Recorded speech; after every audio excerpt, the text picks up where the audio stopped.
বিষধর Wall Street সাপের 12টি ডিম উদ্ধার করে সাড়া ফেলে দিয়েছেন রংপুরের যুবক লিজেন আহমেদ প্রান্ত।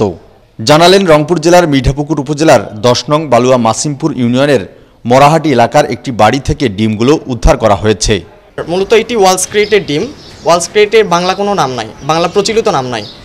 এই সাপ অত্যন্ত বিষধর সাপ, আর এই সাপের কামড়েই মোটামুটি 80% মানুষ বাংলাদেশে মারা যাচ্ছে এখন। যেহেতু এই সাপের বিষদাগটা খুবই ছোট, বাইট করার পরেও খুব একটা স্পষ্ট দাগ থাকে না বা মানুষ বুঝতে পারে না যে সাপে বাইট করছে। আর এই সাপের বিষক্রিয়াটা শুরু হতে একটু সময় লাগে, 3 থেকে 4 ঘন্টা কখনো লাগে, কখনো কখনো 8 ঘন্টা পরেও গিয়েও বিষক্রিয়াটা শুরু হয়, যার কারণে মানুষ বুঝতে পারে না, বুঝে ওঠার আগেই সে মারা যায়। আবার কখনো কখনো দেখা যায় যে বোঝার পরেও অনেকে ওঝার কাছে যায়, যে সময় নষ্ট করে মেডিকেলে আসতে পারে না, যার কারণে মারা যায়। এখন ডিমগুলো থেকে প্রাকৃতিক উপায়ে বাচ্চা ফোটানোর পরিকল্পনা তার। এই ডিম থেকে বাচ্চা ফুটতে আরও মোটামুটি 22 থেকে 24 দিন সময় লাগবে।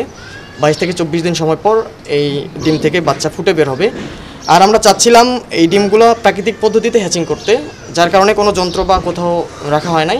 এটা প্রাকৃতিক পদ্ধতিতে শুধুমাত্র মাটি দিয়ে রাখা হয়েছে।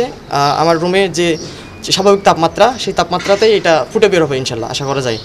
আর ফুটে বের হওয়ার পরে আমরা হয়তো 2-1 দিন রাখবো, দেখব যে সবগুলো সুস্থ কিনা। যদি সুস্থ থাকে ইনশাল্লাহ প্রকৃতিতে তাদের নিজ আবাসস্থলে আবার আমরা অবমুক্ত করে দিব। এ পর্যন্ত বন বিভাগের সহযোগিতা ছাড়াই 150 সাপ উদ্ধার করে অবমুক্ত করেছেন এই সাহসী যুবক। পরিচিতি পেয়েছেন সাপ ও বন্যপ্রাণী উদ্ধারকর্মী হিসেবে। কাজ করছেন wild life and snake rescue team in বাংলাদেশের অর্থ সম্পাদক হিসেবে। Wild life and snake rescue team in Bangladesh যে সংগঠনটি 2023 সালে জয় বাংলা যুব অ্যাওয়ার্ড প্রাপ্ত সংগঠন। তো আমি এই সংগঠনে যুক্ত হয়ে এখন থেকে মোটামুটি 3.5 বছর আগে, তারপর থেকে এই সংগঠনের সাথে আমার পথ চলা শুরু। এই সংগঠন আমাকে হাতে কলমে প্রশিক্ষণ দেয় সাপ উদ্ধারে, আর সাপ সংক্রান্ত যত কিছু আছে আমি এই সংগঠন থেকেই শিখি। তারপর থেকে সংগঠনের সাথে পথ চলা। আর আমি এ যাবৎকালীন মোটামুটি প্রায় 150টার প্লাস সাপ উদ্ধার করছি এবং অবমুক্ত করছি। বন বিভাগের যে কাজগুলো যেখানে হচ্ছে যে বন বিভাগ উদ্ধার করতে পারে না, সেখানে আমরা যারা ভলান্টিয়ার আছি, আমাদের বেশ কিছু সংগঠন আছে যারা প্রকৃতি নিয়ে কাজ করে, এই সংগঠনের ভলান্টিয়াররাই মূলত কাজগুলো করে থাকে। বন বিভাগকে জানায় আমরা যেই কাজই করে থাকি, সেটা সাপ উদ্ধার হোক কিংবা অন্যান্য বন্যপ্রাণী উদ্ধার হোক কিংবা ডিম উদ্ধার হোক, সব কিছু বন বিভাগকে জানানো হয় আগে। স্থানীয়রা বলছেন, প্রান্তের এই সাহসী কার্যক্রম তাদেরকে আনন্দ দেয়। এ কারণে উদ্ধার হওয়া সাপ, সাপের ডিম ও বন্যপ্রাণী দেখতে আসেন তারা। আমার দিক থেকে পরিবেশের জন্য অবশ্যই ভালো, যেহেতু সাপ আমাদের পরিবেশের ভারসাম্য রক্ষা করতেছে, সেহেতু তাদের রক্ষা করা আমার দায়িত্ব ও কর্তব্য।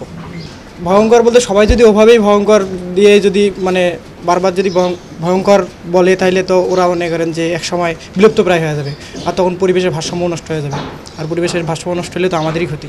এটা যদি অবমুক্ত হয়ে যায়, আসলে আনন্দের বিষয়, এটা যদি বাচ্চাটা হয় আর কি, আনন্দের বিষয়, দেখার বিষয়, কিন্তু সঙ্গে সঙ্গে ভয়েরও বিষয় আছে।